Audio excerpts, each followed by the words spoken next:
Clearly the end game, the only end game for brain tumour research, the charity, is to find a cure for brain tumours, and we believe that the way we will achieve that is through dedicated research centres like the one here at Plymouth University. That's the way that we're going to push this forward. That's the way that we will make a difference, because ultimately cancer will lose and people will win. My name's Benjamin Mee. I'm director at Dartmoor Zoo, and in 2007 I lost my wife Catherine, aged 40, to an aggressive brain tumour. Over the last few years I've decided to act as an ambassador for brain tumour research, which is an umbrella group of charities bringing funding to this underfunded area. My name's April Watkins and I'm 23. When I came to uni in my first year, which I was 18 at the time, I was diagnosed with a brain tumour. I get taken up to a ward and I'd only met my friend for 2 months. I'm a brand new fresher, just moved in with her. And the doctor comes around and he said, got an abnormality in your brain. I was like, oh. And he said, we need to operate on you now. And I looked at him and I said, I'm going to die. And he said, if you don't let me operate on you in the next half an hour. And they did tests on and it came back to be a cancerous tumour. It was a metablastoma grade 4. So then they said, well, you know, it's not going to end here. You're going to have treatment, which then meant I had 6 bouts of chemotherapy, 5 weeks of double dose radiotherapy, and then a year of maintenance chemotherapy. My name's Hugh Adams. I'm the head of national campaigns for the charity Brain Tumour Research.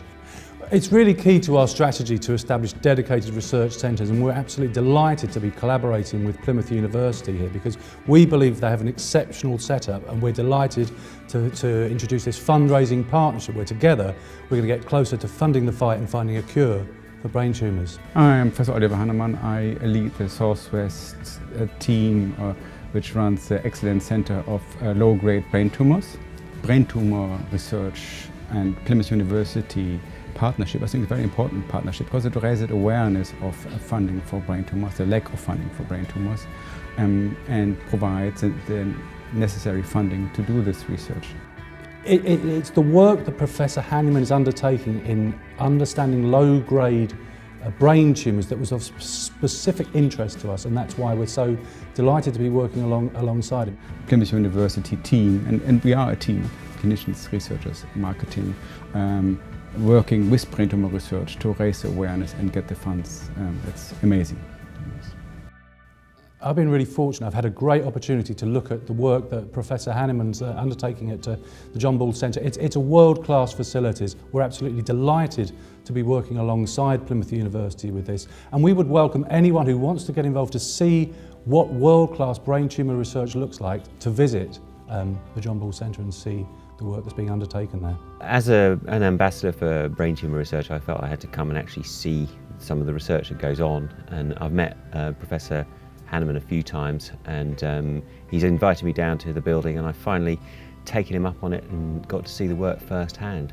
And it's somehow, some of it's as I was expecting and some of it completely different. I was really interested to see actual samples of actual brain tumours that are being, you know, kept in little petri dishes and grown in cultures, and then that's analysed in really expensive bits of equipment. It's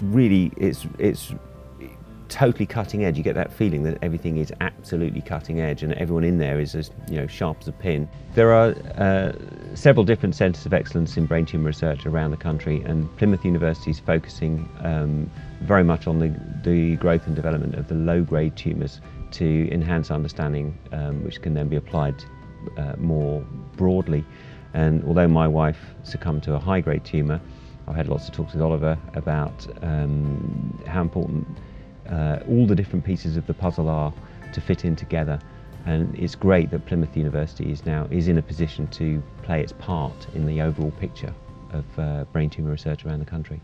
I could have lost my speech, I could have had to learn to walk again, learn to talk again, but luckily for me, somehow I managed to have the best surgery at Derriford Hospital and then the best treatment at the Royal Marsden in Sutton, and here I am, able to tell my story and tell it with confidence that I think research is key to a brain tumour and the success of staying alive. There is hope afterwards, and there's certainly, I see light at the end of the tunnel, and I think that that's a message that we can put out there. I've had a brain tumour. I've sort of sat there at the age of 18 thinking, I might die. Why am I thinking about dying when I'm 18? Research means people like me get to live a life, a full life. I've met a lot of people with brain tumours or their families, and I understand very much what they're going through.